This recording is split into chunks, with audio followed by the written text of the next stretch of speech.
আমরা যে খুতবাটা দিচ্ছি মসজিদে, সেই খুতবাটাকে অনেকেই বলে যে এটা যুগোপযোগী না। তার কি এটাকে কি সংশোধন করার প্রয়োজন আছে, নাকি যেটা আছে সেটাই চলবে? এটার মূল বিষয়টি হলো, যারা বলেন খুতবা যুগ উপযোগী হতে হবে, অর্থাৎ যে এলাকায় খুতবা দিয়ে ওই এলাকার ভাষায় হতে হবে, এটা আসলে উদ্দেশ্য। আর সমসাময়িক রাজনীতি বা দেশের অর্থনীতি সব মেলাই হবে। তো এখন প্রশ্ন হলো যে খুতবার উদ্দেশ্য কি আসলে বক্তব্য অর্থাৎ ওয়াজ, নাকি এটা একটা ভিন্ন ইবাদত যাকে বলা হয় জিকির? ওয়াজকে আরবিতে বলে তাজকির, আর ইবাদত হলো জিকির। তাহলে খুতবা কি জিকির নাকি তাজকির, এটা আগে সিদ্ধান্ত নিতে হয়।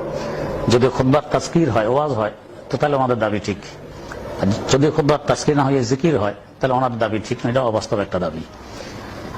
এখন আমরা যদি কোরআন হাদিসের দিকে লক্ষ্য করি, আমরা দেখি কোরআন হাদিসে খুতবাকে জিকির বলে উল্লেখ করেছে, তাজকির বলে নেই, ওয়াজ বলে নেই। যেমন জুমার ব্যাপারে কোরআনে কারিমে যে আয়াত আছে, ইজা নুদিয়া লিস-সালাতি মিন ইয়াউমিল জুমআতি ফাসআউ ইলা যিকরিল্লাহ, জিকির। এখানে যিকরুল্লাহর মানে হলো খুতবা, খুতবা শোনার দিকে দৌড়ো, যা খুতবা শোনো। 2 নম্বর হাদিস শরীফ, যেমন বুখারী শরীফে আছে, ইজা খারাজাল ইমামু হাযরাতিল মালায়েকাতু ইয়াস্তামিউনা যিকরা, ইমাম যখন বের হন খুতবা দেওয়ার জন্য, তখন ফেরেশতারাও কান পেতে জিকির শোনেন। জিকির মানে এটা একটা ইবাদত।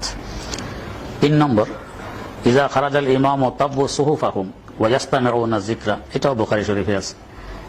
ওনারা যে লেখেন মানুষের আমল, এটা বন্ধ করে দিয়ে জিকির শোনেন।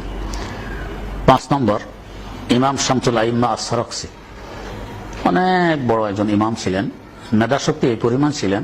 ওনার কিতাব আমাদের এখানে রাখা আছে, ওই পাশের সোনার রঙের সুন্দর কিতাবটা, ওই পাশে 30 খণ্ডের কিতাব। উনি লিখতেছেন আমার কিতাব, এই কিতাবের মধ্যে আল মবসুদের মধ্যে উনি লিখতেছেন, লানা আন্নাল খুতবাতা যিকরুন, খুতবা হলো জিকির, তাজকির নয়, এটা ওয়াজ নয়, বক্তব্য নয়, এটা হলো জিকির। আচ্ছা, এরপরে ইমাম সারাখসি মবসুতে আরো লেখেন, ওয়ালা ইয়ামবাগি লিল ইমামি আন ইয়াতাকাল্লামা ফি খুতবাতিহি বিশাইয়্যিন মিন হাদিসিন নাস, ইমাম যখন খুতবা দিবে তখন মানুষের সাথে কোনো কথাবার্তা সে বলবে না, মানুষের কথা নেই, কোনো কথা বলবে না। কেন? বলে আন্নাহু যিকরুন মানজুম, এটা হলো একটা ইবাদত, ইবাদতের মধ্যে ওখানে কথা বলা যায় না। তাইলে এই বুখারীর কোরআন শরীফের আয়াত, বুখারীর 2টি হাদিস এবং ফুকাহাদের মধ্যে এত বড় ইমামের কথা, এটা হলো জিকির, তাজকির নয়। অতএব এটাকে অন্য ভাষায় নিয়ে যেতে হবে যুগোপযোগী করার জন্য, এ কথাটি সঠিক নয়। যদি এটা ওয়াজে হইতো, তাহলে আমাদের ফিকহের কিতাবে একথা উল্লেখ আছে, যেমন এই মবসুতের মধ্যে উল্লেখ আছে, খুতবা দিতে পারে এমন বিজ্ঞ আলেম নেই, তাহলে ফরজটা কিভাবে আদায় করবো? সে যদি মিম্বরে দাঁড়াইয়ে শুধু একটা তো সুবহানাল্লাহ পড়ে দিল, ফরজ আদায় হয়ে যাবে। যদি এর দ্বারা ওয়াজের উদ্দেশ্য তো সুবহানাল্লাহ বলতে ওয়াজ হয় না, এটা তো একটা ইবাদত হলো, জিকির হইল। তাহলে এই জিকিরের দ্বারা খুতবা আদায় হয়ে যায়, আর অন্য কিছু বলা লাগবে না, আদায় হয়ে যাবে। আচ্ছা, 5 নম্বর নাকালা ইবনুল হুমাম ফি ফাতহিল কাদির আজমা আলা ইশতিরাতি নফসিল খুতবা, যে উম্মতের ঐক্যমত জুমা সহিহ হওয়ার জন্য খুতবা শর্ত। ওয়াজ কোনো ইবাদতের জন্য শর্ত হওয়া, এটা কেউ বলে না। 7 নম্বর খুতবার জন্য যোহরের ওয়াক্ত হওয়া জরুরি, ওয়াক্তের আগে খুতবা দিয়ে দিল, এই খুতবা হবে না, ওয়াক্ত হওয়ার পরে আবার দিতে হবে। 9 নম্বর ওয়াজের জন্য তো শ্রোতা লাগবে, শুনতে হবে। এখন কয়েকজন বদির বসা আছে সামনে, ইমাম খুতবা দিতেছে, আদায় হয়ে যাবে। তাহলে বদির ওয়াজের কি বুঝলো? তারপরে এটা আদায় হয়, বোঝা গেছে ইবাদত, এটা কি নয়, এটা ওয়াজ নয়। 10 নম্বর ইমাম যদি খুতবার পরে কোনো কাজে চলে যায়, তাহলে এই খুতবা হবে না, আবার এসে খুতবা দিতে হবে।